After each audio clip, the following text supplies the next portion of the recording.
संशयित म्हणून आमची चौकशी का केली असे म्हणत PSIची गाडी अडवून शिवीगाळ केल्याची घटना दिनांक 14 एप्रिल 2024 रोजी 11 वाजता महाजनवाडीच्या पवनचक्की असलेल्या ठिकाणी घडली आहे. म्हणून या प्रकरणी दिनांक 15 एप्रिल रोजी 3:21 नेकनूर पोलीस ठाण्यामध्ये गुन्हा दाखल करण्यात आला, अशी माहिती नेकनूर पोलिसांनी माध्यमांना आज मंगळवार दिनांक 16 एप्रिल रोजी दुपारी 3 वाजता माध्यमांना माहिती दिली आहे. बीड तालुक्यातील महाजनवाडी गावामध्ये पवनचक्की असलेल्या ठिकाणी आरोपितांनी गैरकायद्याची मंडळी जमवून त्याच्याकडे संशयित म्हणून चौकशी केल्याचा राग मानत धरून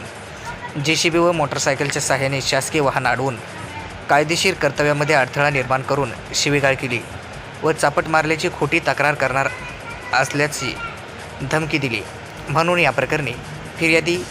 आप्पासाहेब रमेश रोकडे वय 37 वर्ष, पोलीस उपनिरीक्षक नेमणूक पोलीस स्टेशन नेकनूर यांच्या फिर्यादीवरून सौरभ शिंदे, सुनील शिंदे, शुभम बोरखेडे, मुन्ना गावडे, बापू नावाचा इसम, तसेच सुजित शिंदे, अजय साठे, योगेश शिंदे तसेच अन्य 10 ते 12 अनोळखी इसम यांच्या विरोधामध्ये नेकनूर पोलीस ठाण्यात कलम 353, 341, 143, 149, 504, 506 भादवीनुसार नेकनूर पोलीस ठाण्यामध्ये गुन्हा दाखल करण्यात आला आहे. याचा पुढील तपास नेकनूर पोलीस हे करत आहेत.